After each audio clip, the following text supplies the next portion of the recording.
আসসালামু আলাইকুম প্রিয় শিক্ষার্থীবৃন্দরা, তোমরা সবাই কেমন আছো? আশা করি ভালো আছো। আজকে আমি তোমাদের এই পর্বে চতুর্থ শ্রেণীর গণিত বইয়ের তোমাদের বইয়ের 33 পৃষ্ঠা 4, 5 এবং 6 নম্বর অঙ্কের সমাধান করে দেখাবো। 4 নম্বর অঙ্কতে দেখো, 4 নম্বর অঙ্কতে কি আছে? একটি গুদামে 8375 বস্তা চিনি, 11660 বস্তা গম ও 12720 বস্তা চাল আছে। ওই গুদামে মোট কত বস্তা জিনিস আছে? তাহলে দেখো, তোমরা অঙ্কটা শুনেই বুঝতে পারতেছো যে যোগ হবে, কারণ চিনি আছে কত বস্তা, গম আছে কত বস্তা এবং চাল আছে কত বস্তা, এটা যোগ করতে হবে। তো ঠিক আছে, দেখো একটি গুদামে, এরপরে লিখবো দেখো চিনি আছে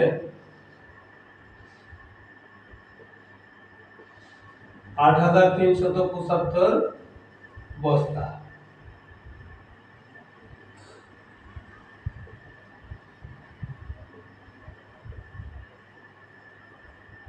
গম আছে 11860 বস্তা, এরপরে চাল আছে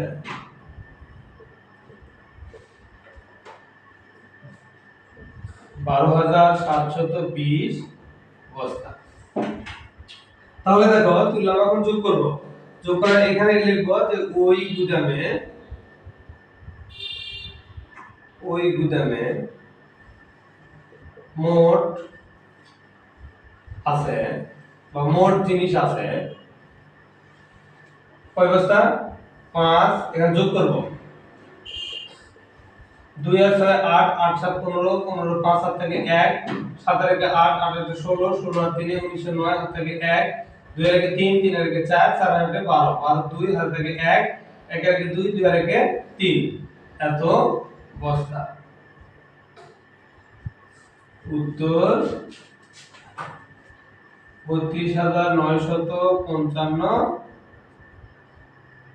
বস্তা।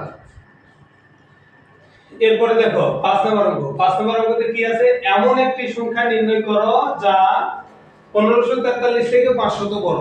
এমন একটি সংখ্যা নির্ণয় করো যা 1543 থেকে 500 বড়। তাহলে সংখ্যাটি কি হবে?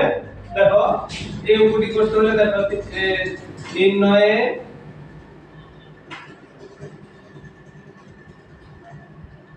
সংখ্যাটি হবে, লিখে কি করব? 1543 যোগ 500, 0 3 করতে 3, 0 4 4 করতে 4, 5 আর 5 10 0 আর থেকে 1, 1 আর 1 2। উত্তর 2043। এরপরে দেখো 6 নম্বর অঙ্ক। 6 4 8 ও 0 এলোমেলো সংখ্যা। 6 4 8 ও 0 অঙ্কগুলো মাত্র একবার ব্যবহার করে গঠিত বৃহত্তম ও ক্ষুদ্রতম সংখ্যার পার্থক্য কত? তাহলে বৃহত্তম এবং ক্ষুদ্রতম সংখ্যা গঠন করতে হবে এবং তার পার্থক্য করতে হবে। পার্থক্য মানে কি জানি আমরা? পার্থক্য মানে বিয়োগ করতে হবে। তাহলে দেখো অঙ্কগুলো লিখতে হবে 6 4 8 ও 0 অঙ্কগুলো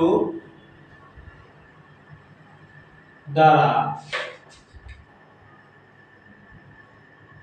গঠিত বৃহত্তম সংখ্যাটি আগে লিখব। বৃহত্তম সংখ্যাটি, তাহলে আমরা বৃহত্তম সংখ্যা লেখা জানি। প্রথমে বড় থেকে ছোট সাজা লিখতে হবে 8 6 4 0। আবার দেখো 6 4 8 ও 0 অঙ্কগুলো দ্বারা গঠিত ক্ষুদ্রতম সংখ্যাটি কি? ছোট থেকে বড়। তাহলে 4 0 6 8। এরপরে এটা কি করব? বিয়োগ করব। দেখো এদের পার্থক্য 8 আছে কত হলে উপরে শূন্য।